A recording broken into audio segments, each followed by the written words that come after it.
Chief Executive of SKT Welfare, Asif Hussain, an Islamic charity with people on the ground in Gaza. Good to have you with us this morning. In your conversations with the people that work for and with you, what are they saying about the last few days?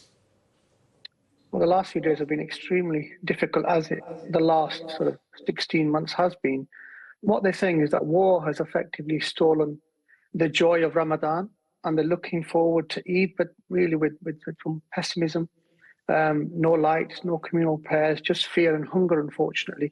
You've done your piece in regards to the children. Over 15,000 children have been killed. And, you know, these occasions, as is Christmas, is an extremely joyous occasion. The kids generally look forward to this, celebrating with their families. But all we have, unfortunately, is hunger and deprivation. So nothing really to look forward to, but SKT Welfare is on the ground trying to make this as good as we possibly can, with trying to distribute the little that we have within Gaza due to the blockade, you know, giving out toys, having trying to create play areas so children can try and enjoy the occasion as much as is possible.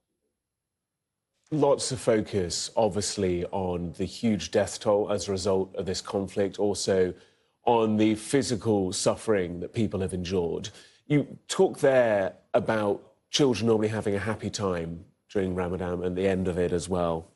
I'm interested for your take on the mental impact this is having, especially on the young people of Gaza.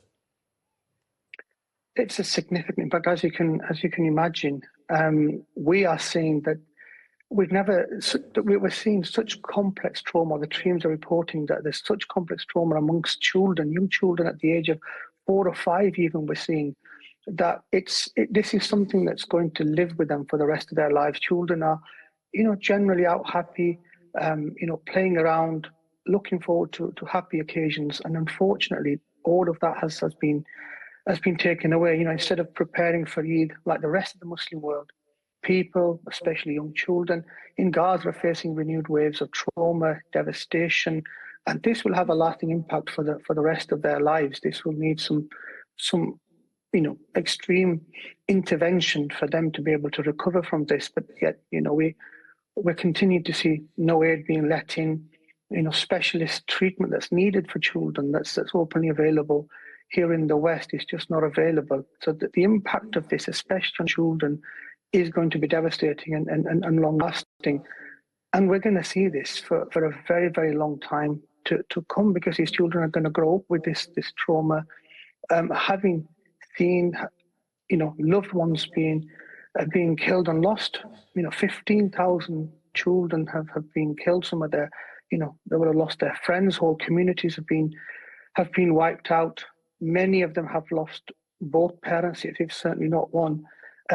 So, you know, Eid is coming. It should be a joyous occasion, but the outlook certainly isn't as positive as it should be at this time of the year.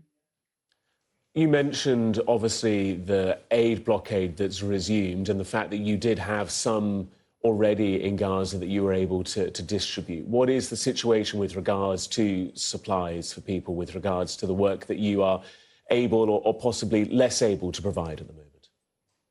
We were fortunate enough, just 5 trucks of our food were allowed in just before the blockade happened. So this is 3 weeks ago.